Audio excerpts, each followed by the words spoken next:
রাজনীতির পথ থেকে তোমরা ফিরে আসো। আমরা অতীতে বাংলাদেশে দেখতে পেয়েছি কিছু জনবিচ্ছিন্ন বামপন্থী আর ইসলামপন্থী সংগঠনগুলো আদর্শের ভিত্তিতে মেধা ভিত্তিক আদর্শিক রাজনীতি ছাত্র অঙ্গনকে শিক্ষা দিত।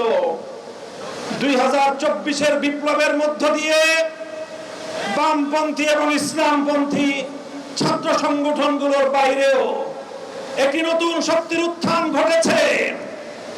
যেই ছাত্র জনতা নাহিদ, আক্তার, নাসিরউদ্দিন পাটোয়ারি, সার্জিস, হাসনাত আব্দুল্লাহ, আসিফদের মতো মেধাবী ছাত্র উপহার দেয়, সেই 24-এর বিপ্লব পরবর্তী নতুন বাংলাদেশের ছাত্র দলের সন্ত্রাস নির্ভর রাজনীতি বাংলাদেশের শিক্ষাঙ্গনগুলিতে চলতে পারে না।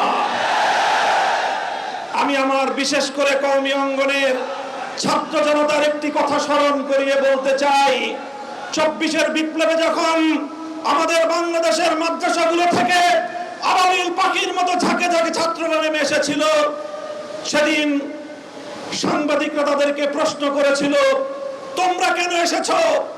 তোমরা তো কোটাও চাও না, তোমাদের তো সরকারের চাকরিরও প্রয়োজন নেই, তবে তোমরা কেন রাজপথে নেমেছো?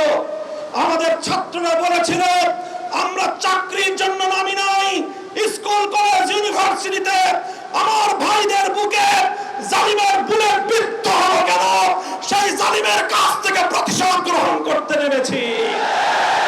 আমি আবার সে কথার পুনরাবৃত্তি করছি, মনে রাখবেন, বাংলাদেশের যেখানেই জুলুম হবে, যেখানেই জালিমের হাত উদ্ধত হবে, নাসিরউদ্দিন পাটোয়ারি ভাই আমরা বলি, আবার মাদ্রাসাগুলো থেকে আবাবিল রাজপথে নেমে আসবে ইনশাআল্লাহ।